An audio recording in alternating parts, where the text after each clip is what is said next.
한국 특집 방송이 미국에서 초대박이 났습니다. 사람들이 몇 번씩이나 다시 보고 난리가 났는데요. 특히 한국인들의 외모에 큰 관심을 보이고 있습니다. 시작 전 구독과 좋아요 꾹 눌러주세요. 안녕하세요. 저는 뉴욕에서 일하며 아이를 키우는 평범한 워킹맘입니다. 그치만 저희 가족은 요새 정말 특별한 가족이 되어버렸죠. 그게 다 아이 투정에서 벌어진 일이라면 믿으시겠어요? 불과 몇 개월 전만 해도 매일 아침 출근 준비를 하면서 아이를 챙기고 회사에서 바쁜 하루를 보내고 돌아오면 지쳐서 간단한 저녁을 해결하는 것이 일상이었습니다. 처음에는 이렇게 사는 게 당연하다고 생각했어요. 뉴욕에서 일하며 가정을 돌보는 많은 부모들이 비슷한 생활을 하고 있으니까요. 하지만 어느 순간부터 아이의 건강이 걱정되기 시작했죠. 처음에는 별다른 문제라고 생각하지 않았어요. 아이가 패스트푸드를 좋아하는 건 어쩌면 당연한 일이기도 하고 여긴 미국이니까요. 뉴욕에서는 어디를 가도 손쉽게 햄버거나 피자 같은 음식들을 살 수 있고 바쁜 부모들에게는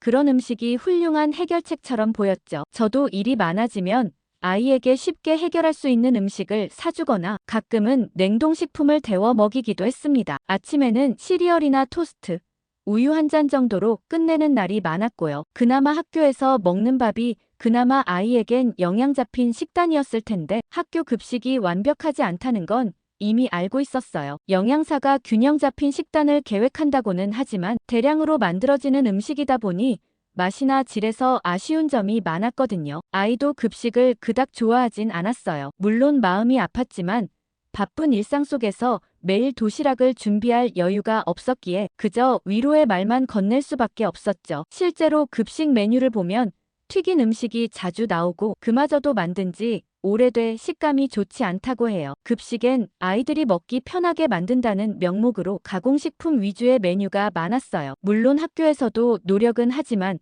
제한된 예산과 많은 학생들의 입맛을 맞춰야 하는 어려움이 있다는 걸 이해할 수밖에 없죠. 그럴 때면 내가 조금만 더 부지런하면 아이에게 맛있는 도시락을 싸줄 수 있을 텐데라는 죄책감이 들었죠. 하지만 현실은 녹록지 않았어요. 아침에 일어나서 출근 준비하기도 바쁜데 도시락까지 챙길 시간이 어디 있겠어요? 그래서 그냥 급식이 영양은 균형 있게 나올 거야 라고 스스로를 위로하며 넘겼던 거죠. 가끔 주말에 시간이 날 때 아이와 함께 요리를 하면서 이런 음식을 도시락으로 싸주면 좋겠다고 생각했지만 평일 아침의 현실은 전혀 달랐어요. 알람 소리에 겨우 일어나 아이를 깨우고 서둘러 아침을 먹이고 옷을 입히고 이 모든 과정이 마치 전쟁 같았어요. 여기에 도시락 준비까지 더해진다면 생각만 해도 숨이 막혔죠. 하지만 시간이 지나면서 아이의 컨디션이 조금씩 변하는 게 느껴졌습니다. 아침에 깨우기가 점점 어려워졌고 눈밑이 어두워 보이며 피부도 거칠어지기 시작했습니다. 감기도 자주 걸리더니 학교에서도 쉽게 피곤해하는 모습을 보였습니다. 그때서야 내가 아이의 건강을 제대로 신경 쓰지 못하고 있는 건 아닐까? 라는 생각이 들었습니다. 아이의 건강이 나빠지는 모습을 보면서 더 이상 이대로 두면 안 되겠다고 생각하게 되었죠. 그러던 어느 날 아이가 학교에서 돌아오더니 저에게 친구 도시락이 너무 맛있어 보인다고 하더라고요. 저는 순간 당황했죠. 아이가 급식을 먹는 걸 별로 좋아하지 않는다는 건 알고 있었지만 친구 도시락을 부러워하는 모습은 처음이었거든요. 왜냐면 미국 아이들 도시락이 거기서 거기잖아요. 대충 샌드위치나 빵, 그리고 과일을 좀 싸왔을 텐데 그 집은 뭐가 달랐을까 싶었죠. 궁금해서 물어보니 친구는 매일 집에서 직접 싼 도시락을 가져오는데 그 음식들이 정말 맛있어 보인다는 겁니다. 맛있는 빵집이 새로 생겼나 그 정도였죠. 그런데 며칠이 지나고 아이는 학교에서 돌아오자마자 흥분한 목소리로 도시락 이야기를 꺼냈습니다. 지후가 오늘은 자기 도시락을 아예 만들어서 나눠줬다며 김밥과 불고기, 달걀말이가 정말 맛있었다고 했어요. 특히 김밥 안에 들어있던 단무지와 시금치, 그리고 약간 달콤한 맛이 났던 불고기를 자세히 묘사하며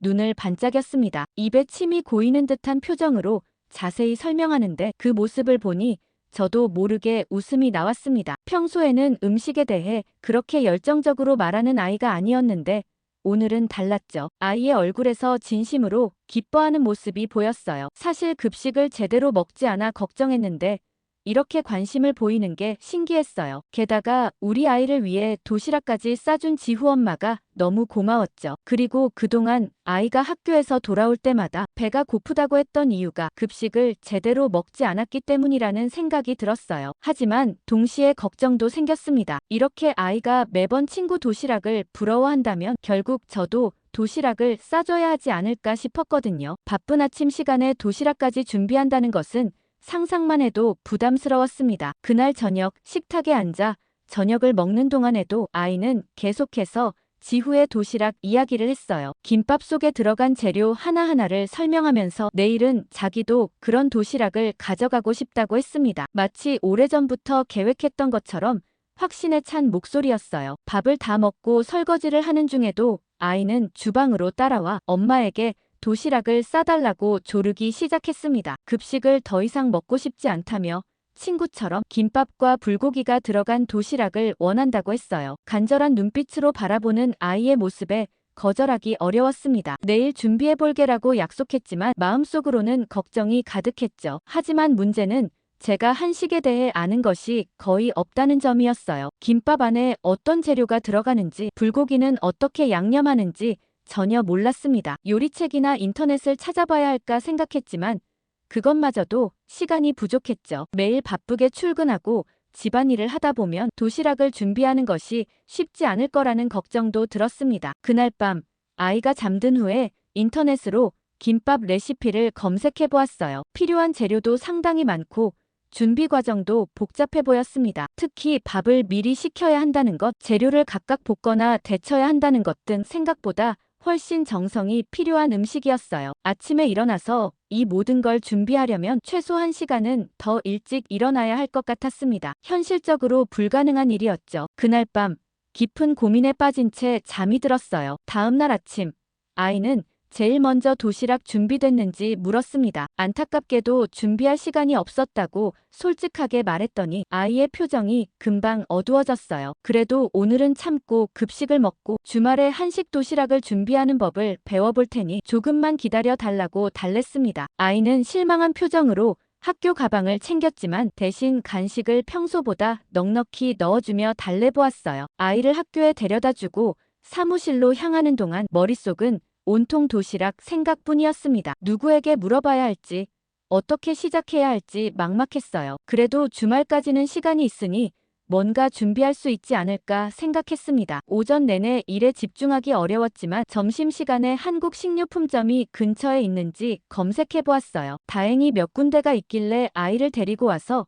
식료품점을 들러야겠다 생각했죠. 아이를 기다리고 있는데 저는 깜짝 놀라고 말았습니다. 학교 앞에서 지후의 엄마와 마주치게 되었어요. 지후 엄마도 지후를 기다리고 있었는데 우연히 그녀와 눈이 마주쳤고 서로 가볍게 인사를 나눴어요. 저는 너무 반갑더라고요. 그러면서 저는 용기를 내어 지후 도시락에 대한 이야기를 꺼냈습니다. 우리 아이 김밥까지 챙겨줘서 너무 고맙다고 했죠. 그리고 조금 쑥스러웠지만 아이가 매일같이 도시락 이야기를 한다고 솔직하게 말씀드렸어요. 그러자 지후 엄마는 안 그래도 지후 도시락을 너무 부러워하는 친구가 있다고 하길래 만드는 김에 그땐 넉넉히 보냈다고 얘기했어요. 그러면서 지후 엄마는 따뜻한 미소를 지으며 한식은 생각보다 어렵지 않다고 말했습니다. 아이들이 좋아하는 음식들은 대부분 간단한 방법으로 만들 수 있다고 하더라고요. 그리고 제게 정말 구세주 같은 제안을 했죠. 이번 주말에 시간이 있으면 자기 집에 와서 함께 만들어 보지 않겠냐는 초대였습니다. 안 그래도 아이 때문에 막막했는데 그녀의 따뜻한 미소와 진심 어린 제안에 용기를 내어 수락했어요. 한식을 제대로 배우면 아이가 원하던 도시락을 직접 싸줄 수도 있을 테니까요. 게다가 저도 평소에 한식에 관심이 있었거든요. TV에서 비빔밥이나 김치찌개 같은 음식을 볼 때마다 맛있어 보였던 기억이 났습니다. 항상 한국 음식점에 가보고 싶다고 생각했지만 아이가 좋아할지 확신이 없어 미루고 있었거든요. 이번 기회에 아이와 함께 새로운 음식 문화를 경험해 볼 수 있을 것 같아 설레기도 했습니다. 그날 저녁 아이에게 주말에 한국 친구네 집에 가서 도시락 만드는 법을 배울 거라고 말해주었어요. 아이는 너무 기뻐하며 팔짝팔짝 뛰었죠. 그런 순수한 기쁨의 표정을 보니 제 마음도 한결 가벼워졌습니다. 오랜만에 아이의 그런 모습을 본 것 같았어요. 목요일 저녁 지후 엄마에게서 문자가 왔어요. 토요일에 필요한 재료들을 미리 준비해 놓겠다며 혹시 알레르기가 있는지 물어보았습니다. 너무 세심한 배려에 고마웠죠. 아이에게 특별한 알레르기는 없다고 답장하고 정성스러운 초대에 다시 한번 감사 인사를 전했어요. 금요일 밤 아이는 설레는 마음에 잠을 설쳤어요. 내일 배울 요리들에 대해 계속 물어보았죠. 저 역시 설렘 반, 걱정 반이었습니다. 한식을 직접 만드는 경험은 처음이라 어색할 것 같기도 했어요. 또 다른 문화의 음식을 배우는 것이 부담스럽기도 했지만 그만큼 새로운 경험에 대한 기대도 컸죠. 주말 아침, 저와 아이는 설렘 가득한 마음으로 지훈의 집을 향했습니다. 현관벨을 누르자 지후가 환한 얼굴로 문을 열어주었어요. 지후가 우리를 반갑게 맞이하는 모습에 아이도 덩달아 신이 난 표정이었죠. 그런데 현관에 들어서자마자 잠시 당황했습니다. 지후 엄마는 우리를 보며 부드럽게 웃으면서 신발을 벗고 들어오라고 했죠. 뉴욕에서는 집 안에서도 신발을 신고 다니는 것이 일반적이었는데 문화 차이가 느껴지는 순간이었어요. 아이는 저보다 더 빨리 적응해서 신발을 벗고 지후를 따라 들어갔습니다. 저도 서둘러 신발을 벗었죠. 맨발로 바닥에 발을 디디는 순간 예상치 못한 따뜻함이 발바닥을 통해 전해졌어요. 추운 날씨였지만 집 안바닥은 놀랍도록 따뜻했습니다. 지후 엄마는 이것을 온돌이라고 부른다고 설명해 주었어요. 한국의 전통적인 난방 방식이라고 하더라고요. 그런데 거실에서 더 놀라고 말았어요. 소파 대신 낮은 테이블과 바닥에 깔린 쿠션들이 있었죠. 지후와 지후 엄마는 자연스럽게 바닥에 앉았고 저도 따라 앉았습니다. 처음에는 어색했지만 온돌 바닥의 따뜻함이 전해지면서 의외로 편안함을 느꼈어요. 바닥에 앉아 식사하는 문화가 있다는 것은 들어본 적 있었지만 직접 경험해보니 생각보다 훨씬 아늑했습니다. 테이블 위에는 이미 차가 준비되어 있었어요. 투명한 유리잔 안에는 옅은 갈색빛을 띤 따뜻한 음료가 담겨 있었습니다. 호기심에 잔을 들어 한 모금 마셔보았어요. 마셔본 순간 입안 가득 퍼지는 구수하고 고소한 맛이 새롭게 느껴졌습니다. 커피나 녹차, 홍차와는 전혀 다른 맛이었어요. 약간 볶은 듯한 향과 함께 부드러운 목넘김이 인상적이었죠. 이게 뭐냐고 묻자 지후 엄마는 미소를 지으며 이것이 보리차라고 설명해 주었습니다. 한국에서는 물 대신 이렇게 보리차를 일상적으로 마신다고 했어요. 볶은 보리를 물에 우려내는 차라고 했죠. 아이가 조심스럽게 차를 한 모금 마시더니 너무 맛있다고 했습니다. 지후 엄마에 따르면 보리차는 한국 가정에서 가장 흔하게 마시는 음료 중 하나라고 했습니다. 카페인이 없어서 아이들이나 임산부도 안심하고 마실 수 있고 소화를 돕고 노폐물 배출에도 좋다고 했어요. 더운 여름에는 시원하게 냉장고에 보관해서 마시고 추운 겨울에는 따뜻하게 데워 마신다고 했습니다. 제가 보리차 맛이 독특하다고 하자 지후 엄마는 웃으며 처음에는 많은 외국인들이 그렇게 느낀다고 했어요. 하지만 계속 마시다 보면 그 구수한 맛에 중독될 수도 있다며 농담처럼 말했습니다. 실제로 두 번째 잔을 마실 때는 벌써 그 맛에 익숙해지고 있는 제 자신을 발견했어요. 저와 아이가 너무 잘 마시니 지후 엄마는 작은 통에 보리차 티백을 몇 개 담아 저에게 선물했습니다. 집에서도 쉽게 만들어 마실 수 있도록 방법도 알려주었어요. 아이에게도 단 음료보다는 보리차를 마시게 하는 게 좋았다는 말도 덧붙여 주었죠. 아이들은 마당에서 자기들끼리 놀기 시작했고 저는 지후 엄마에게 도시락을 배우기로 했어요. 지후 엄마의 주방은 정갈하고 아담했죠. 주방 한쪽에는 이미 도시락을 만들기 위한 재료들이 준비되어 있었어요. 한식은 예상대로 손이 정말 많이 갔지만 지후 엄마의 팁 덕분에 좀 더 수월하게 할 수 있었습니다. 게다가 김밥을 만들 땐 서툴러서 모양이 예쁘게 나오지 않았지만 지후 엄마의 도움으로 몇 번 연습하자 점점 나아졌어요. 점심시간이 되자 우리가 함께 만든 음식들을 테이블에 차려놓고 식사를 했어요. 식사를 하며 저는 한국의 식문화에 대해 더 궁금해졌습니다. 지후 엄마에게 물어보니 한국에서는 한 끼 식사에 여러 가지 반찬을 함께 먹는 것이 일반적이라고 했어요. 밥을 중심으로 다양한 반찬을 조금씩 먹는 방식인데 이렇게 하면 영양 균형도 좋고 입맛도 지루해지지 않는다고 했습니다. 그러면서 지후 엄마는 작은 노트를 꺼내 저에게 건네주었습니다. 그 안에는 오늘 배운 레시피들과 함께 다양한 한식 반찬 만드는 법이 적혀 있었어요. 도시락을 쉽게 준비할 수 있는 팁들도 있었죠. 이것만 있으면 어설프게라도 흉내를 낼 수 있을 것 같더라고요. 지후 엄마의 따뜻한 배려와 친절함이 너무 고마웠죠. 집으로 돌아가는 길, 아이는 계속해서 지훈의 집에서 있었던 일들을 이야기했어요. 특히 바닥에 앉아서 식사한 것과 보리차에만 직접 만든 김밥에 대해 신이 나서 말했습니다. 그리고 다음 날 아침, 저는 평소보다 일찍 일어나 도시락을 준비해 보기로 했습니다. 지후 엄마에게 배운 대로 달걀말이를 만들고 전날 밤에 미리 양념해둔 불고기를 구웠어요. 처음 만든 도시락치고는 꽤 괜찮아 보였어요. 아이는 제가 준비한 도시락을 보고 너무 좋아하더라고요. 그 모습을 보니 아침 일찍 일어나 준비한 보람이 느껴졌습니다. 그날 저녁 아이는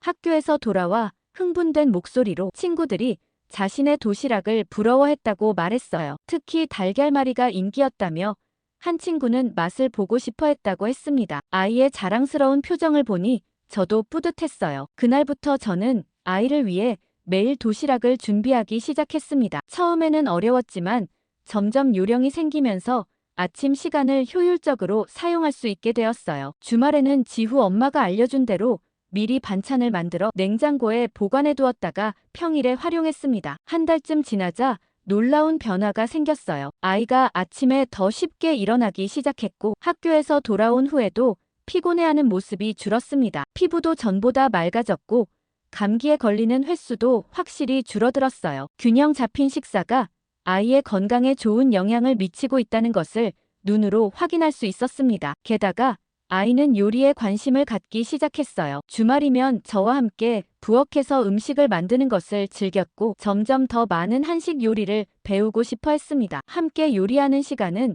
우리 모두에게 특별한 추억이 되었어요. 이제는 저희 집 식탁에도 다양한 한식 반찬들이 오르게 되었습니다. 아침에는 밥과 국, 몇 가지 반찬으로 구성된 한식 아침을 먹기도 하고 저녁에는 비빔밥이나 불고기처럼 아이가 좋아하는 한식을 자주 만들어 먹었어요. 주말마다 지훈의 집에 가서 한식을 배우고 평일에는 아이를 위해 도시락을 싸게 된 지 2달 정도 지났을 무렵이었죠. 아이는 한식 도시락에 완전히 빠져 있었고 저도 이제는 아침에 일어나 도시락을 준비하는 것이 익숙한 일상이 되었습니다. 아이가 특히 좋아하는 건 달걀말이었는데 지후 엄마에게 배운 대로 설탕 대신 당근을 갈아 넣어 자연스러운 단맛을 내는 방법이 정말 유용했죠. 그러던 어느 날 학교 앞에서 아이를 기다리고 있는데 어떤 엄마가 다가와 말을 걸어왔습니다. 메이핑이라는 아이의 엄마였어요. 평소에 학교 행사에서 몇 번 마주친 적은 있었지만 깊은 대화를 나눈 적은 없었죠. 사실 그리 좋은 인상은 아니었습니다. 메이핑 엄마는 요즘 제가 아이에게 한식 도시락을 많이 싸주는 것 같다고 말을 꺼냈어요. 자기 딸이 매일 이야기한다면서요. 갑작스런 말에 좀 당황했지만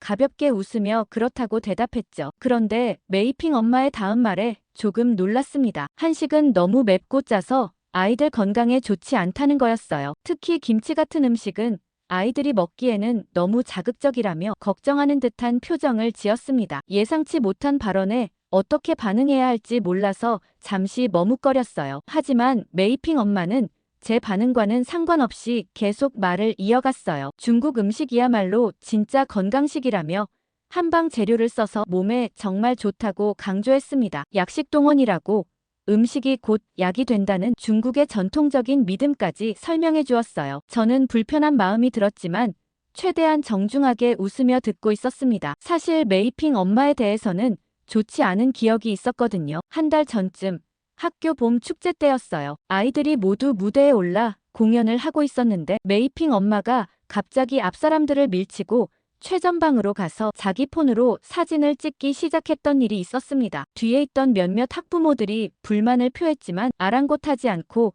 계속 자기 아이만 열심히 촬영했어요. 공연이 끝난 후에도 다른 부모님들에게 사과 한마디 없이 자리를 떠났던 모습이 아직도 선명히 기억났죠. 그런데 오늘은 그런 메이핑 엄마가 갑자기 친한 척을 하며 중국 요리를 알려주겠다고 하는 게 이상했어요. 이번 주말에 자기 집에 와서 진짜 건강에 좋은 중국 요리를 배우라고 계속해서 권하는데 그 적극적인 태도에 차마 거절하기가 어려웠습니다. 메이핑 엄마는 자기 아이가 항상 학교에서 제일 건강하고 감기 한 번 걸리지 않는다며 자랑했어요. 그건 모두 중국 전통 요리의 힘이라고 했습니다. 특히 죽이나 수프를 많이 먹여서 그렇다면서 한식처럼 짜고 맵고 자극적인 음식은 아이들 위장에 안 좋다고 또 강조했어요. 사실 지후 엄마에게 배운 한식은 짜지도 맵지도 않았습니다. 오히려 재료 본연의 맛을 살리고 자연 재료로 단맛과 감칠맛을 내는 방법을 배웠거든요. 하지만 굳이 그 자리에서 설명하고 싶지는 않았어요. 그러다 마침 아이들이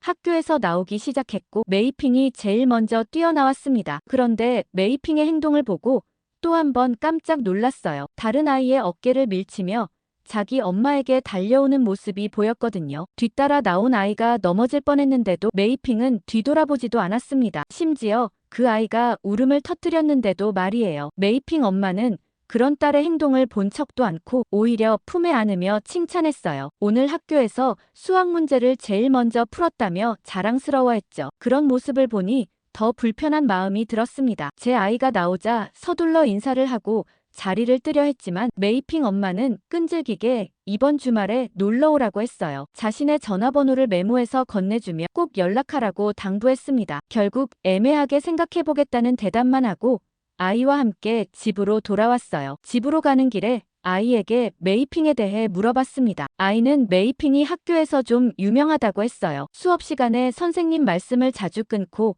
자기 이야기만 하려고 한다고 했습니다. 또 쉬는 시간에 다른 아이들 간식을 허락 없이 가져가는 경우도 있었다고 해요. 심지어 지난주에는 지후의 필통에서 예쁜 지우개를 그냥 가져가 버렸는데 선생님이 물어봐도 모른다고 잡아댔다는 거예요. 하지만 하는 수 없이 애매하게 승낙한 탓에 주말에 잠시 방문하기로 했어요. 주말이 되어 아이와 함께 메이핑네 집으로 향했습니다. 아파트 단지 안에 있는 집이었는데 현관문을 열자마자 강한 향신료 냄새가 풍겨왔어요. 메이핑 엄마는 화려한 중국식 앞치마를 두르고 우리를 반갑게 맞이했습니다. 집안은 화려한 중국 장식품들로 가득했고 벽에는 중국어로 된 글귀들이 걸려 있었어요. 식탁 위에는 이미 여러 가지 요리들이 놓여 있었습니다. 한국이나 미국에서 흔히 보는 중국 요리와는 조금 달랐어요. 큼직한 그릇들 안에 색깔이 강한 음식들이 가득했죠. 가까이 다가가 보니 모든 요리 위에 기름이 둥둥 떠 있는 게 보였어요. 식욕을 돋우기보다는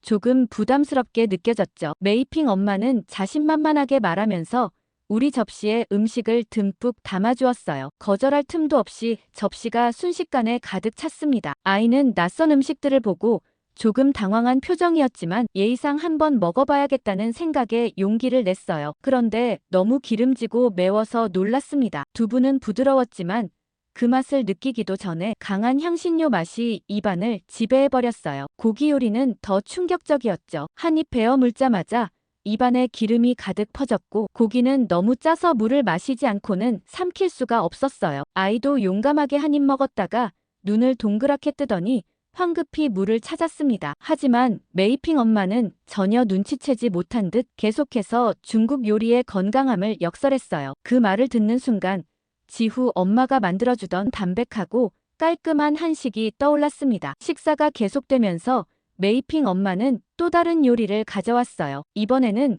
동물의 내장으로 보이는 것이 들어있는 탕이었습니다. 뭔지 물어보지도 못한 채 우리 그릇에 국물이 담겼어요. 아이는 이미 포기한 듯 물만 마시고 있었고 저도 더 이상 새로운 요리를 시도할 용기가 나지 않았습니다. 그래도 준비한 성의가 있어 최대한 정중하게 칭찬하려 했지만 사실 입맛에 맞지 않는 음식들 앞에서 진심을 담기 어려웠어요. 메이핑 엄마는 제 말에 의기양양해지더니 더 자신감 있게 한식을 비교하기 시작했습니다. 한국 음식은 그냥 고추장, 된장만 넣으면 달하며 맛이 너무 단순하다고 했어요. 반면 중국 요리는 복합적이고 깊은 맛이 있다고 자랑했죠. 빨리 자리에서 일어나고 싶어 시계만 보다 아이의 취침 시간이 다가왔다는 핑계로 일어날 수 있었어요. 메이핑 엄마는 남은 음식을 플라스틱 용기에 담아 가져가라고 하더라고요. 저는 간신히 사양한 채 억지로 웃으며 집을 나왔습니다. 문을 닫는 소리가 들리자마자 아이가 크게 한숨을 쉬었어요. 집으로 가는 동안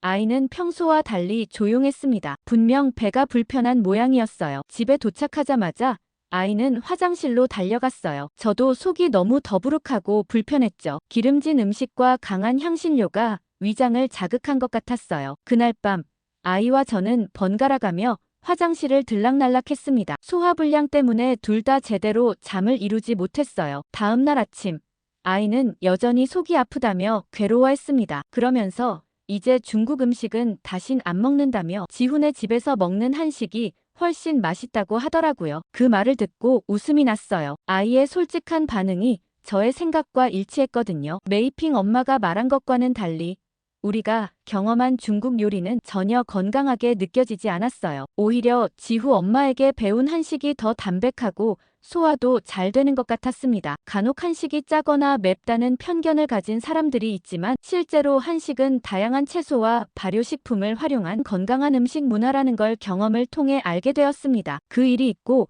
주말 늦은 오후 지친 몸과 마음을 달래고 싶어서 백화점으로 향했습니다. 한식 도시락을 만들고 메이핑 엄마의 집에서 불편한 식사를 경험한 이후 잠시 머리를 비우고 싶었거든요. 아이는 지훈의 집에 맡기고 혼자만의 시간을 갖기로 했죠. 매일 아침 일찍 일어나 도시락을 준비하고 직장에서 바쁜 하루를 보내고 집에 돌아와 저녁 준비하는 일상에 조금 지쳐 있었어요. 이럴 땐 혼자 쇼핑을 하며 기분 전환을 하는 게 최고인 것 같았습니다. 쇼핑몰에 도착해서 가장 먼저 향한 곳은 옷 매장이었어요. 요즘 도시락 만들기에 푹 빠져 있다 보니 자기 관리에 소홀했던 것 같아서 예쁜 옷이라도 하나 사서 기분을 바꿔보고 싶었거든요. 매장 안으로 들어서니 화사한 봄 컬렉션이 눈에 들어왔습니다. 특히 파스텔톤의 원피스들이 마음에 쏙 들었어요. 그런데 옷들을 구경하고 있는데 문득 제 시선이 한 여성에게 고정됐어요. 날씬하고 세련된 분위기의 아시아계 여성이었는데 머리부터 발끝까지 완벽하게 스타일링이 되어 있었죠. 짧은 단발머리는 윤기가 흘렀고 피부는 마치 유리처럼 투명하게 빛났어요. 무엇보다 그 여성의 몸매가 정말 인상적이었습니다. 날씬하면서도 균형이 잡혀 있어서 어떤 옷을 입어도 멋져 보일 것 같았어요. 그 여성이 한 원피스를 들어 살펴보고 있었는데 마침 제가 눈여겨보고 있던 것과 같은 제품이었어요. 연한 민트색 원피스로 허리 라인이 강조된 디자인이었죠. 그분이 피팅룸으로 들어가는 걸 보면서 저도 같은 디자인의 원피스를 집어들었습니다. 하지만 제 사이즈는 없어서 한 치수 큰 걸 들고 피팅룸으로 향했어요. 피팅룸에서 원피스를 입어봤는데 세상에 살이 찐 것 같았습니다. 하나 큰 사이즈를 했는데도 허리 부분이 튀어나와 예쁜 실루엣이 나오지 않았어요. 그래도 혹시나 하는 마음에 밖으로 나와 큰 거울 앞에 섰죠. 그런데 마침 그 아시아계 여성도 같은 원피스를 입고 거울 앞에 서 있었어요. 그런데 같은 옷인데 느낌이 완전히 달랐습니다. 마치 옷이 그 사람을 위해 만들어진 것처럼 완벽하게 맞았어요. 허리 라인은 강조되고 스커트 부분은 자연스럽게 흘러내려 정말 우아해 보였죠. 저도 모르게 그 여성을 유심히 바라보고 있었나 봅니다. 그 여성과 눈이 마주쳤고 민망함에 급히 미소 지었어요. 그런데 그 여성도 친절하게 웃으며 인사를 건넸습니다. 한국어 억양이 느껴지는 영어였어요. 그렇게 대화가 시작됐죠. 처음에는 원피스에 대한 이야기로 시작했어요. 제가 그 옷이 잘 어울린다고 칭찬했더니 수줍게 웃으며 고맙다고 했습니다. 그러다가 자연스럽게 어떻게 그런 몸매를 유지하는지 물어봤어요. 솔직히 좀 민망한 질문이었는데 그 순간 너무 궁금해서 참을 수 없었거든요. 특별한 운동이나 다이어트를 하는지 물었죠. 그런데 그 여성의 대답이 의외였어요. 특별히 관리하는 건 없다고 그냥 평소처럼 살아왔을 뿐이라고 했습니다. 한국에서는 밥과 반찬 위주로 먹고 국물 요리를 자주 먹는데 그게 도움이 되는 것 같다고 했어요. 또 자연스럽게 걷는 습관이 있다고도 했죠. 무슨 특별한 비결이 있을 줄 알았는데 의외로 평범한 답변이었어요. 저는 지금처럼 한국식 식단을 더 철저히 지켜야겠다 다짐하고는 그분과 헤어졌죠. 그리고 지훈의 집으로 아이를 찾으러 갔는데 지후 엄마가 저녁 먹고 가지 않겠냐고 제안했어요. 지후의 할머니가 한국에서 오셨는데 손이 커서 음식을 잔뜩 해두셨다고 하더라고요. 저는 한식이라면 얼마든지 좋다며 싱글벙글 웃으며 거실로 들어서는 순간 저는 그 자리에 얼어붙고 말았습니다. 쇼핑몰에서 봤던 그 세련된 여성이 소파에 앉아 있었어요. 저는 너무 놀라 잠시 말을 잇지 못했어요. 그런데 더 놀라운 건 다음이었죠. 그분은 지후 할머니더라고요. 저와 비슷한 나이대인 줄 알았는데 한참 많다는 게 충격적이었습니다. 제가 놀라는 걸 보고 지후 엄마가 웃음을 터뜨렸어요. 지후 할머니는 한국의 전통적인 식습관을 유지하면 된다고 이야기해 주셨습니다. 맵기밥과 국, 그리고 다양한 채소 반찬을 먹는 것이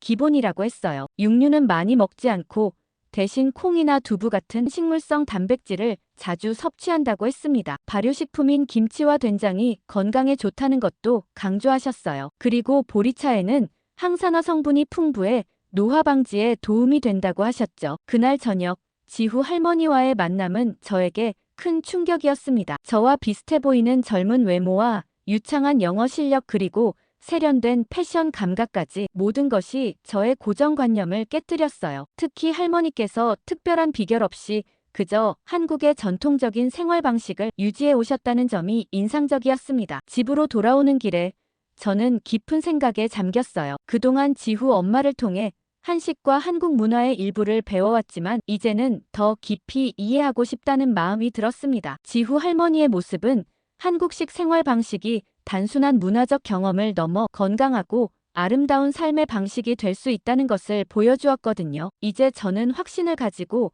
한국식 생활 방식을 우리 가족의 일상에 적극적으로 도입하기로 결심했어요. 건강한 음식과 규칙적인 생활 습관 그리고 적당한 운동, 무엇보다 가족과 함께하는 식사 시간의 중요성을 배웠습니다. 이런 작은 변화들이 쌓여서 언젠가는 저도 지후 할머니처럼 나이보다 젊고 건강한 모습을 유지할 수 있지 않을까 하는 희망을 갖게 되었어요. 태국에서 발가벗고 싸우고 있는 중국 여성들이 있습니다. 이 여성들을 보고 천벌을 받을 인간들 제발 태국 땅에서 나가라는 반응인데요. 한때 중국인 관광객에 대한 우호적인 정책으로 나라 문을 활짝 열었던 태국이 심상치 않습니다. 최근 불법 체류로 강제 추방되어 한국의 앙심을 품고 있던 태국인들의 행동이 180도 달라졌는데요. 이젠 제발 한국인들이 돌아오면 좋겠다고 뼈저리게 후회하고 있는 중이라고 합니다. 특히 오늘의 주인공은 중국인이 친구에게 했던 몹쓸 행동으로 분노의 치를 떨고 있습니다. 어떤 사연인지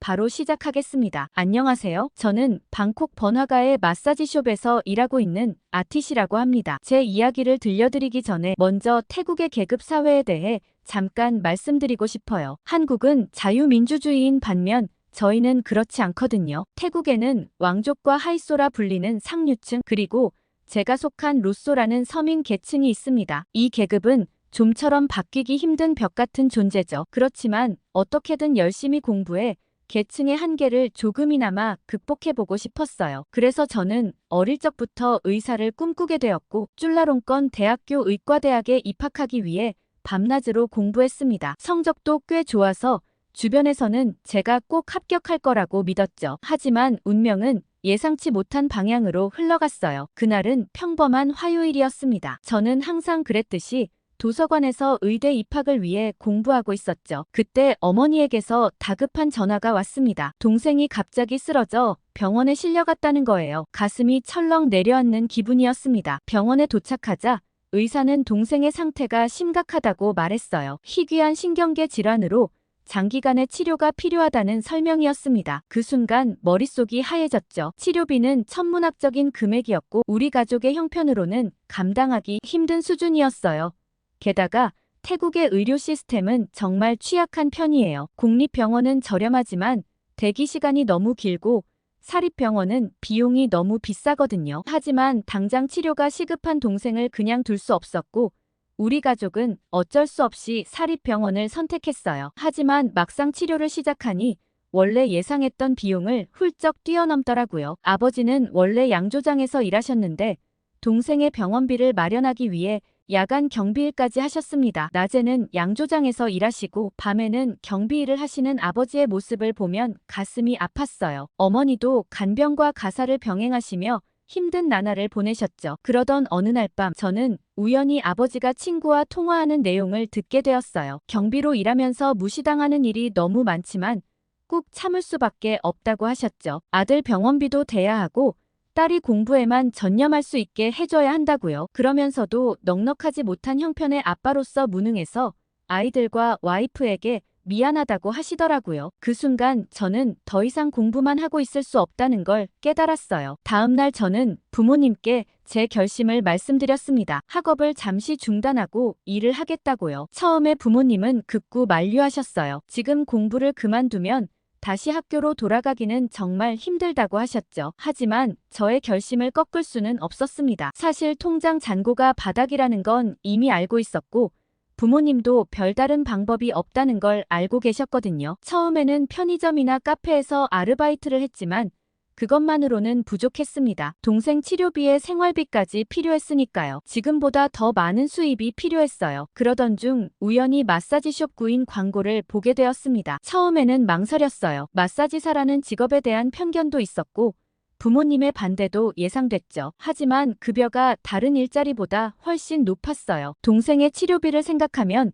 선택의 여지가 없었습니다. 마사지 기술을 배우는 과정은 쉽지 않았어요. 밤낮으로 연습했죠. 처음엔 요령이 없어서 손이 퉁퉁 붓고 손가락 관절이 아파 잠 못 이루는 밤도 많았습니다. 하지만 동생의 얼굴을 떠올리며 버텼어요. 그렇게 3개월의 훈련 끝에 정식 마사지사가 되었습니다. 코로나가 전 세계를 강타했을 때 태국의 관광업계는 큰 타격을 입었습니다. 저희 마사지숍도 예외는 아니었어요. 매일 손님으로 북적이던 가게가 갑자기 텅 비어버렸죠. 그때는 정말 앞날이 막막했습니다. 하지만 팬데믹이 서서히 잦아들면서 태국 정부는 관광업 회복을 위해 적극적으로 나섰어요. 특히 중국인 관광객 유치에 힘을 쏟았죠. 중국과의 무비자 입국 정책을 실시하고 나중에는 영구적 상호비자 면제까지 시행했습니다. 그 결과는 놀라웠어요. 어느 날 아침 출근길에 거리를 가득 메운 중국인 관광객들을 보고 눈을 의심했습니다. 마치 코로나 이전으로 돌아간 것 같았죠. 하지만 이전과는 달리 거의 모든 관광객이 중국인이었어요. 저희 마사지숍도 급격한 변화를 겪었습니다. 그날 이후로 거의 매일같이 중국인 단체 관광객들이 찾아왔거든요. 처음에는 일거리가 늘어나서 몸은 힘들었지만 좋았어요. 매출이 늘어나니 월급도 오르고 추가 근무 수당도 받을 수 있었죠. 동생의 병원비를 내는데 큰 도움이 되었습니다. 하지만 곧 문제가 생기기 시작했어요. 특히 그날은 정말 최악이라 기억에 남아요. 20명 정도 되는 중국인 단체 관광객이 들어왔습니다. 그들은 모두 팔다리 가득 문신을 잔뜩 하고 들어왔죠. 문신에 대한 편견이 있는 것은 아니었지만 약간 무서운 느낌도 들었습니다. 20명 모두가 그런 문신에 덩치가 어마어마하게 컸거든요. 그중 일부 손님들은 손에 술을 병째로 들고 마시면서 들어왔어요. 그러더니 마사지를 받으면서 갑자기 큰 소리로 노래를 부르기 시작했어요. 다른 손님들이 불편해하는 게 눈에 보였죠. 다른 마사지사 친구들도 무서워서 차마 그에게 말을 걸지 못했습니다. 하는 수 없이 저는 조심스럽게 그 손님에게 다른 손님들을 위해 조금만 조용히 해달라고 부탁했어요. 하지만 그 손님은 오히려 화를 내며 더 큰 소리로 노래를 불렀고 그 친구들도 덩달아 같이 소란을 피우며 시끄럽게 굴더라고요. 너무 무섭고 황당했어요. 사장님도 나서서 상황을 진정시키려 했지만 소용이 없었죠. 결국 다른 손님들이 불만을 토로하며 가게를 떠나기 시작했습니다. 가게에는 오직 중국인 단체 손님들 뿐이었죠. 그래도 보통 중국인 단체 손님들은 재방문을 하는 경우는 없으니 이 사람들이 다시는 안 올 거라 생각하며 위안을 삼을 수밖에 없었어요. 힘든 하루를 보내고 막 퇴근하려는데 동료 수파폰의 표정이 엄청 어두웠습니다. 저는 수파폰을 툭툭 치며 말을 걸었는데 화들짝 놀라더라고요. 무슨 일이 있냐고 물었더니 아무 일도 아니라며 괜찮다고 하더라고요. 수파폰은 홀어머니와 둘이 살고 있는데 어머니가 편찮으셔서 저처럼 생계에 뛰어든 친구예요. 저와 비슷한 시기에 일을 시작해서 그런가 서로 더 의지하고 챙겨주는 사이죠. 평소에는 일이 끝나도 늘 에너지가 넘치는 친구인데 너무 어두운 표정을 하고 있어 오늘 유독 힘들었나 보다 싶었습니다. 그런데 나중엔 제가 그냥 이렇게 넘어갔던 걸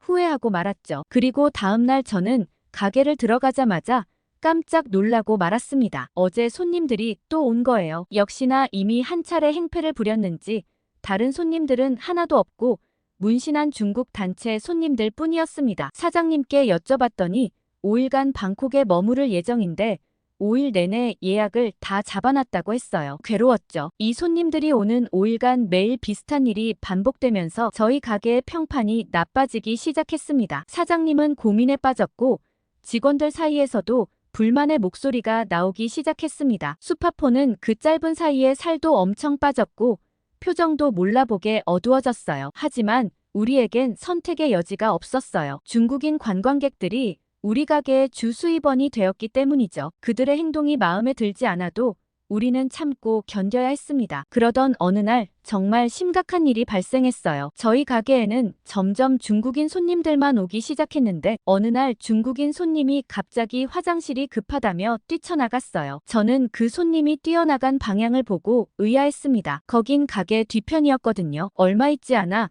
경비원이 다급하게 가게로 들어와 큰 소리를 쳤습니다. 그 손님이 가게 뒤편의 왕실 소유 정원에서 용변을 보고 있다고 말이죠. 태국에서 왕실 모독은 중대한 범죄였고 가게의 모든 사람들이 깜짝 놀라 달려나갔어요. 사장님과 함께 다급히 그 손님을 제지하려고 했지만 이미 늦었어요. 왕실 경비대가 출동해 그 손님을 체포해갔죠. 나머지 중국인 관광객들도 모두 경찰서로 연행되었습니다. 이 사건 이후 우리 가게는 큰 곤경에 처했어요. 왕실 모독 사건에 연루되어 한동안 영업 정지 처분을 받았죠. 그동안 불만이 많았던 직원들의 스트레스도 극에 달했고 일부는 사직서를 제출하기도 했습니다. 그런데 저는 수파폰까지 그만둔다는 소리에 깜짝 놀랐습니다. 얼마 전까지만 해도 아직 빚이 많아 절대 그만둘 수 없다며 눈물을 글썽이는 모습까지 봤거든요. 수파폰은 아무런 말도 하지 않은 채 그만뒀고 일을 그만둔 후로는 연락도 받지 않았어요. 그렇게 수파폰이 갑자기 일을 그만두고 연락도 끊긴 지 한 달이 지났어요. 업무 시간엔 매일 같이 수다를 떨고 커피를 마시던 친구였기 때문에 수파폰이 없으니 일이 훨씬 힘든 느낌이더라고요. 저는 수파폰을 만나기 위해 집으로도 몇 번이나 찾아갔지만 문은 항상 잠겨 있었고 전화도 받지 않았어요. 어느 날 저는 우연히 시장에서 수파폰의 어머니를 만났습니다. 수파폰의 안부를 물었더니 그녀의 어머니는 한숨을 쉬며 말씀하셨어요. 수파폰이 요즘 집에만 틀어박혀 있다고요. 무슨 일이 있었는지 물어봐도 대답하지 않는다고 하셨죠. 걱정되는 마음에 그날 저녁 다시 수파폰의 집을 찾아갔어요. 이번에는 어머니가 문을 열어주셔서 다행히 수파폰을 만날 수 있었어요. 그녀의 모습은 한 달 전과는 완전히 달랐어요. 말랐고 안색도 좋지 않았죠. 눈에는 생기가 사라져 있었어요. 얼굴을 보는 것만으로도 눈물이 날 것만 같았습니다. 저의 오랜 설득 끝에 수파폰은 입을 열었습니다. 그녀의 이야기를 들으며 저는 충격과 분노로 가슴이 무너져 내렸어요. 수파폰은 그날의 끔찍한 기억을 떨리는 목소리로 말하기 시작했습니다. 그때 문신한 중국인 손님들이 왔던 첫날 저녁에 그중 한 명이 수파폰의 담당이었다고 했어요. 처음에는 평범한 손님처럼 보였지만 마사지가 시작되고 얼마 지나지 않아 그 손님은 수파폰에게 부적절한 요구를 하기 시작했다고 해요. 수파폰이 거절하자 그 손님은 돈을 더 주겠다며 집요하게 요구했대요. 결국 수파폰이 강하게 거부하자 그 손님은 화를 내며 수파폰을 제압했다고 했어요. 그리고 그 과정에서 차마 말 못할 사건을 당했다고 하더라고요. 방에는 CCTV도 없었고 두 사람뿐이었기 때문에 아무런 저항도 할 수 없었다고 했어요. 차마 누구에게 말할 수도 없었는데 어머니의 병원비와 막대한 빚 때문에 당장 일을 그만둘 수도 없었다고 했어요. 그런데 다음 날도 또 다음 날도 5일간 그때 그 손님은 계속해서 수파폰에게 예약을 했고 수파폰은 속수무책으로 당했다고 했습니다. 그때 왜 그랬는지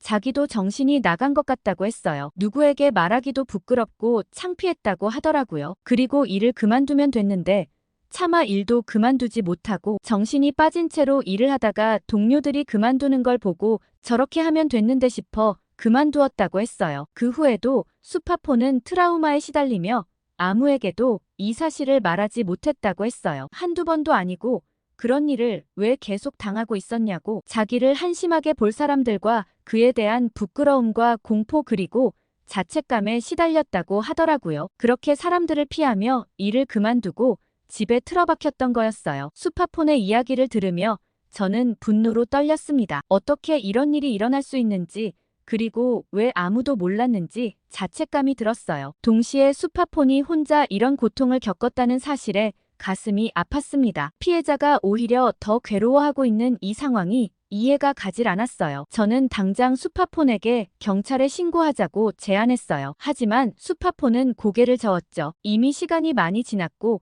증거도 없으며 외국인 관광객이라 찾기도 어려울 거라고 했어요. 게다가 그녀는 이 일이 알려지는 것을 두려워했습니다. 더군다나 어머니가 이 사실을 아시면 참지 못하실 것 같다고 했죠. 지금도 가족 걱정만 하는 수파폰의 모습에 정말 마음이 아팠습니다. 그날 밤 집으로 돌아오는 길에 저는 많은 생각이 들었어요. 가뜩이나 추태를 부리는 중국인 손님들이 늘어나는 데다 영업정지에 수파폰이 이런 일까지 당했다니 더 이상 이대로 두고 볼 수만은 없겠다는 생각이 들었습니다. 다음 날 저는 사장님께 용기를 내어 이대로는 안 된다고 말씀드렸어요. 원래라면 사장님은 돈 되는 중국인들을 절대 포기하지 않으셨을 테지만 상황의 심각성을 인지하셨어요. 직원들도 다 떠나가고 행정처분까지 받아서 고민이 많으셨죠. 사장님은 중국인 전용 구역을 따로 만들까라고 얘기하셨지만 저는 중국인 손님을 아예 안 받는 게 어떨까 제안했습니다. 중국인 때문에 일을 못하고 마사지사를 구하는 게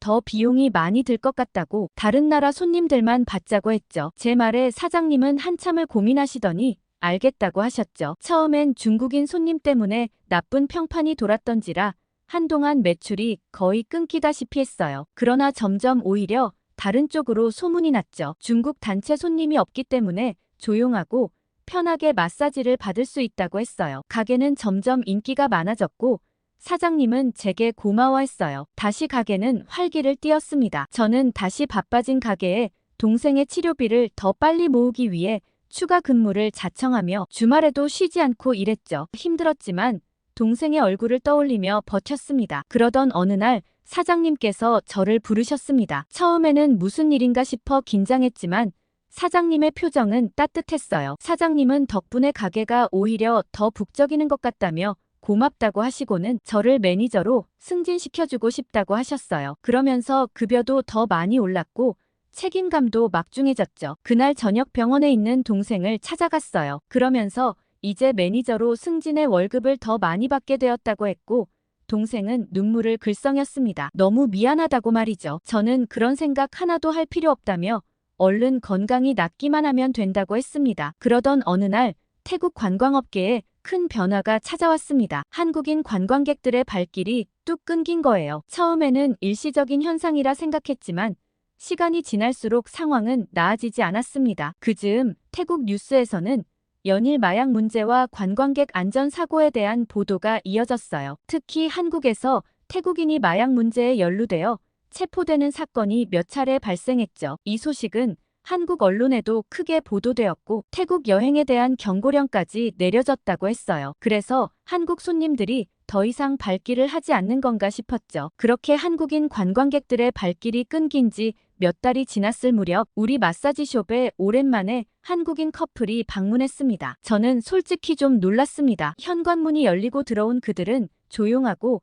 단정한 모습이었거든요. 예약도 하지 않고 온 손님이었지만 기다릴 수 있냐고 공손하게 물어보더라고요. 마침 자리가 나서 한국 손님들을 안내했어요. 마사지가 시작되고 저는 한국 손님들의 방을 담당하게 되었습니다. 들어가 보니 한국 손님들은 조용한 목소리로 대화를 나누고 있었어요. 옆방에서 시끄럽게 떠드는 소리가 들리자 저는 오히려 미안하더라고요. 마사지를 하는 동안 그들은 저에게 태국에 대해 여러 가지를 물어봤어요. 방콕의 맛있는 음식점과 꼭 가봐야 할 관광지 등을 추천해달라고 했죠. 저는 최선을 다해 설명해드렸고 그들은 진심으로 감사하다며 제 말을 경청했습니다. 그런데 저는 한국인 손님들이 떠난 자리를 보고 깜짝 놀랐습니다. 놀랍게도 방은 거의 손댈 것이 없을 정도로 깨끗하더라고요. 심지어 사용한 일회용 슬리퍼까지 가지런히 정리되어 있었죠. 사용한 수건을 깔끔하게 개어두고 심지어 바닥에 떨어진 머리카락까지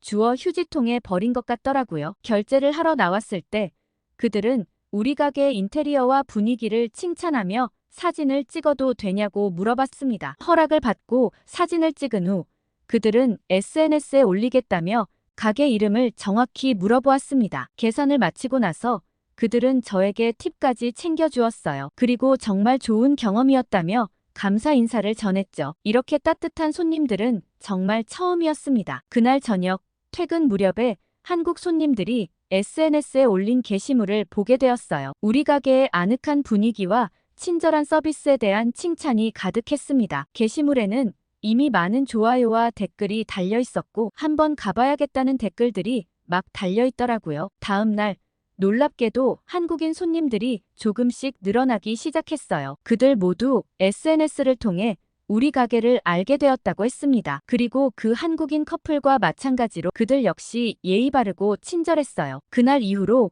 우리 가게에는 조금씩 변화가 생겼어요. 한국인 손님들이 늘어나면서 가게의 분위기도 조금씩 바뀌어 갔습니다. 시끄럽고 혼잡했던 분위기가 조용하고 여유로워졌죠. 다른 손님들도 이런 변화를 느꼈는지 점점 더 많은 사람들이 우리 가게를 찾기 시작했어요. 사장님도 이런 변화를 눈여겨보셨나 봐요. 어느 날 저를 불러 한국인 손님들을 위한 특별 서비스를 기획해보라고 제안하셨습니다. 한국어로 된 안내문을 만들고 한국인들이 좋아하는 아로마 오일을 구비해두기도 했죠. 이런 노력 덕분인지 우리 가게는 점점 더 많은 한국인 관광객들 사이에서 입소문이 나기 시작했습니다. 직원들도 모두 친절한 한국인들이 좋다며 너무 만족하며 다니고 있었고, 심지어 다른 가게 직원들도 우리 가게로 오고 싶어 할 정도였죠. 저는 중간중간 수파폰에게 연락해서 달라진 가게의 분위기를 전하며 혹시나 언제든 일하고 싶으면 연락달라고 메시지를 보내놓기도 했어요. 언제까지고 방에 틀어박혀 있을 순 없으니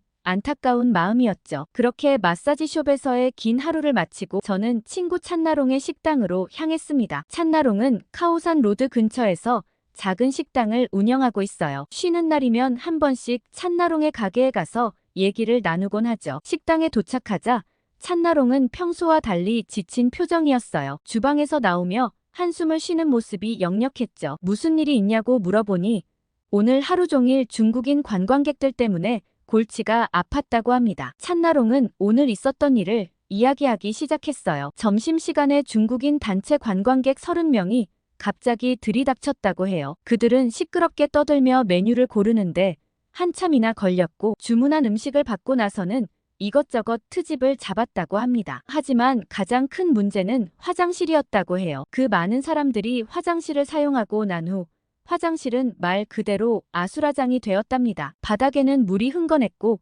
휴지는 도처에 널브러져 있었으며 심지어 변기 옆에 쓰레기를 버리고 간 손님도 있었다고 해요. 찬나롱은 화장실을 청소하느라 한참을 고생했다고 말하며 고개를 절레절레 흔들었어요. 그리고는 한국인 관광객들이 그립다고 했죠. 한국인들은 항상 깔끔하게 사용하고 혹시라도 실수로 더럽혔다면 직접 닦고 가거나 사과를 했다고 해요. 저는 찬나롱의 말에 깊이 공감했어요. 저희 마사지숍에서도 비슷한 일들이 자주 일어나거든요. 특히 중국인 관광객들이 마사지 중에 큰 소리로 떠들거나 룸을 어지럽히고 가는 경우가 많았죠. 우리는 자연스럽게 태국 관광업의 미래에 대한 이야기로 넘어갔어요. 중국인 관광객들이 급증하면서 단기적으로는 매출이 늘어났지만 장기적으로는 태국의 이미지가 실추되지 않을까 우려된다고 말했죠. 그런데 저는 찬나롱의 말을 듣고 경악을 했어요. 찬나롱 말이 얼마 전에 방콕 유명 사원에서 중국인 여성들이 정말 미친 행동을 했다고 하더라고요. 그러면서 보여준 영상은 믿을 수가 없었습니다. 그 두 여성은 옷을 벗고 사원에서 머리채를 잡고 싸우고 있는 거예요. 감히 방콕 사원에서 그런 불경스러운 행동을 하다니 정말 화가 머리끝까지 치밀어 올랐어요. 그 여성들은 부적절한 행동으로 바로 체포되었다고 했지만 태국 정부가 중국에 밉보일까봐 얼마 안 있어 그대로 풀어줬다고 하더라고요. 그 얘기를 듣고 태국 국민들이 정말 분노했다고 했어요. 당연히 추방해야 되는 거 아니냐고 중국인들 제발 나가라며 난리가 났죠. 찬나롱은 진짜 이젠 중국인이면 진절머리가 난다고 얘기하고서는 한국 손님들이 그립다고 얘기했어요. 그리곤 제게 동생 이야기를 물어봤는데 저희 동생은 이제 정말 많이 회복했다고 했죠. 제 말을 듣고 찬나롱은 그럼 공부를 다시 시작하는 거야? 하고 물었습니다. 그런데 솔직히 저는 이제 다시 공부를 하러 갈 자신이 없었어요. 아직 동생이 회복되긴 했지만 통원 치료도 계속 받아야 할 거고 부모님도 연세가 있으시니까요. 아무래도 계속 돈을 벌어야 할 것 같다고 얘기했습니다. 제 얘기를 듣더니 찬나롱이 좀 안타까워하는 눈치였죠. 그렇게 찬나롱과 헤어지고 나서 밤새 제 미래에 대해 생각해 보았습니다. 그러곤 밤이 늦어서야 겨우 잠에 들었죠. 그러던 어느 날 우리 마사지숍에 특별한 손님이 찾아왔습니다. 그는 한국에서 온 중년 남성이었는데 처음 보는 순간부터 다른 손님들과는 분위기가 달랐어요. 그의 눈빛에서 무언가 날카로운 관찰력이 느껴졌죠. 그 손님은 우리 숍의 가장 고급 코스를 예약했습니다. 매니저인 제가 그분을 담당하게 되었고 평소보다 더 정성을 들여 서비스를 제공했어요. 마사지를 하는 동안 그는 계속해서 저의 손동작과 기술에 대해 질문을 던졌습니다. 처음에는 단순한 호기심인 줄 알았지만 점차 그의 질문이 전문적이라는 것을 깨달았어요. 마사지가 끝나고 그 손님은 저를 따로 불렀습니다. 그리고는 자신이 한국에서 대형 마사지 체인점을 운영하고 있다고 밝혔어요. 태국의 전통 마사지 기술을 배우고 좋은 인재를 발굴하기 위해 이곳에 왔다고 했죠. 그는 제 서비스에 깊은 인상을 받았다며 한국에서 일해볼 생각이 없냐고 물었습니다. 순간 저는 얼떨떨했어요. 해외에서 일하면 좋겠다고 생각해 본 적은 있지만 이렇게 갑작스럽게 제안을 받을 줄은 몰랐거든요. 그 손님은 자세히 설명을 이어갔습니다. 한국의 마사지 시장에서는 타이 마사지에 대한 수요가 있지만 전문적인 기술을 가진 마사지사가 부족하다고 했어요. 특히 태국 전통 마사지에 대한 수요가 높아지고 있다면서 제가 가면 좋은 대우를 해주겠다고 제안했습니다. 저는 잠시 생각에 잠겼어요. 한국에 대해 들어본 적은 있지만 실제로 가본 적은 없었거든요. 그곳의 문화와 언어가 낯설 텐데 과연 적응할 수 있을까 하는 걱정이 들었죠. 하지만 동시에 새로운 기회에 대한 설렘도 느꼈어요. 그 손님은 제 고민을 눈치챘는지 천천히 결정해도 된다고 말했습니다. 그리고 자신의 명함을 건네며 언제든 연락하라고 했어요. 떠나기 전에 그는 다시 한번 제 실력을 칭찬하며 한국에서의 밝은 미래를 약속했습니다. 그날 이후 저는 계속해서 그 제안에 대해 생각했어요. 한국에서는 돈도 훨씬 많이 벌 수 있을 거고 한국에서 살아보는 건 제게 정말 좋은 기회가 될 것 같았어요. 가족들과 상의도 해봤죠. 아버지는 혹시나 취업 사기가 아닐까 걱정된다고 하셨습니다. 그런데 아무리 생각해도